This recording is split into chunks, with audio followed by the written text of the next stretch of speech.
Hi everyone, Emily here from Emilysvisions. I wanted to check in and communicate.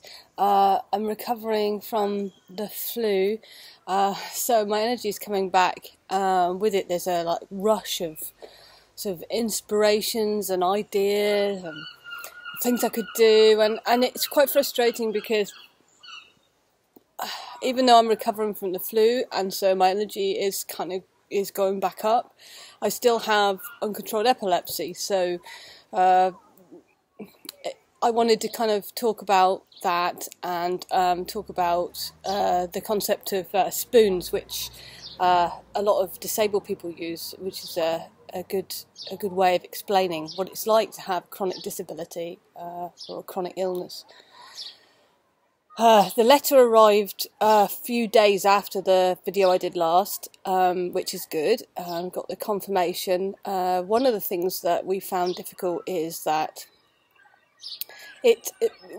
even though we've kept reiterating that when I have a seizure it takes quite a long time to recover, like a good few hours to recover, my idea of who I am, my identity, that's, important these days, isn't it, to have an identity? My identity flies out of the window when I have a seizure, and I have to kind of try and figure out, who I am,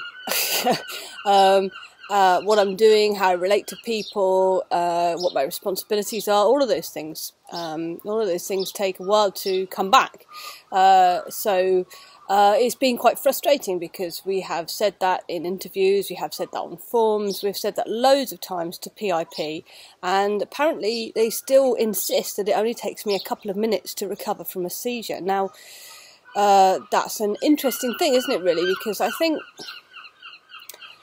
again, people don't like to think about disability, and even these people who are supposed to be providing benefits for people with disability, I don't think they enjoy thinking about disability.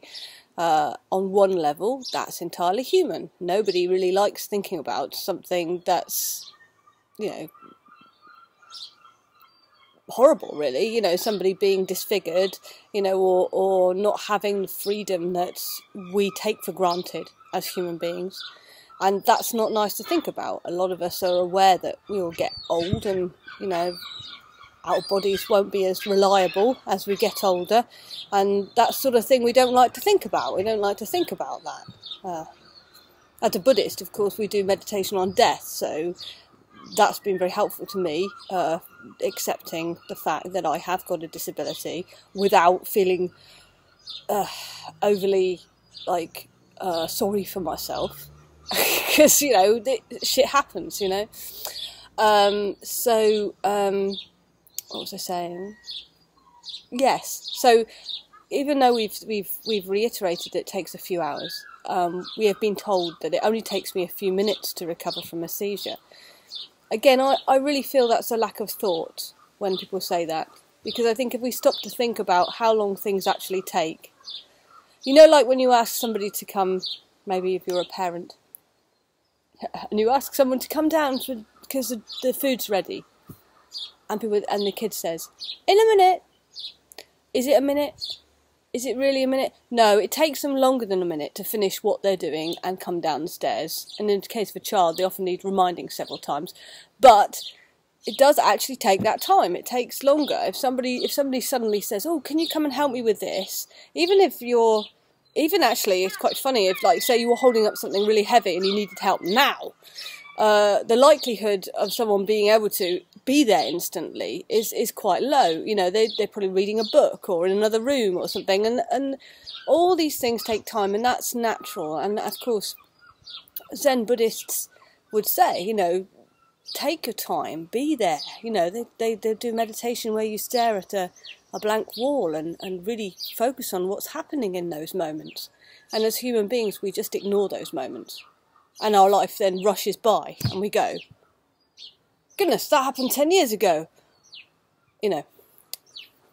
So I would argue that it takes more than a few minutes even to get over eating a heavy meal. Eating a really big meal. And so it doesn't take a few minutes to recover from that. And that's a nice thing. And so the same thing with my seizures. They take you know, they take the time they take to recover from them. And saying that it takes a few minutes, 3, 2, 1, you're back in the room, it makes it sound like I was hypnotised by something. But it's not. It's a brain damage thing. My brain is on fire. It's really busy, firing off, trying to reconfigure itself. It takes more than a few minutes. It takes a few hours to recover, and that's just a fact, and it ought to really be accepted. And in fact, it's quite funny, if it was acknowledged and accepted, we could all move on, and then it wouldn't be the issue of the day. But it's like, if you don't address something, it just kind of hangs there in the background. That's my experience anyhow. So yeah, just checking in, because as I recover from flu, you know, there's a big part of me, I think, that wants to believe that I'm not really disabled. You know, that the difficulties that I had whilst I was dealing with flu were just the flu, and now I'm better and I can act like a normal human being. And that's hard, because with the spoons things, we say, oh, disabled people say, well, you only have so many spoons in the day. So, for example, you know, if, say, going to the shop costs a spoon, and I'm calling a friend costs a spoon, and you've only got one spoon, you have to choose.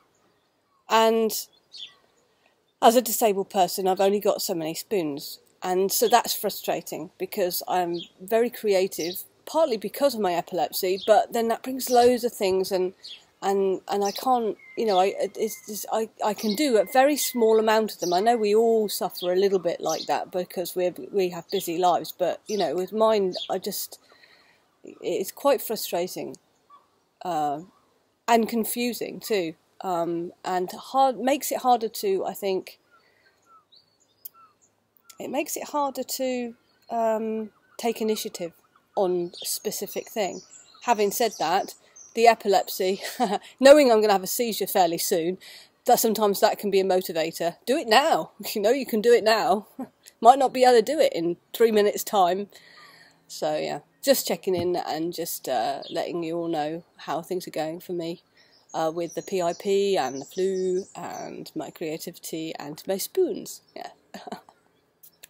Take care.